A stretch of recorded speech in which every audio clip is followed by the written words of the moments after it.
Bes, may business idea ako. Delivery side hustle para sa iPhone natin. Lumilipad tayo. Bakit pa tayo gagastos?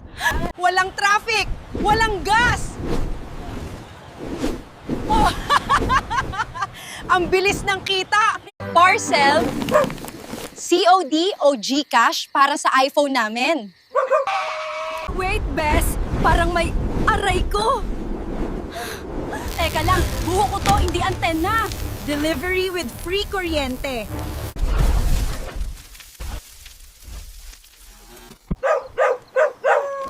Cancel na negosyo, Bes. Mukhang mahirap pala.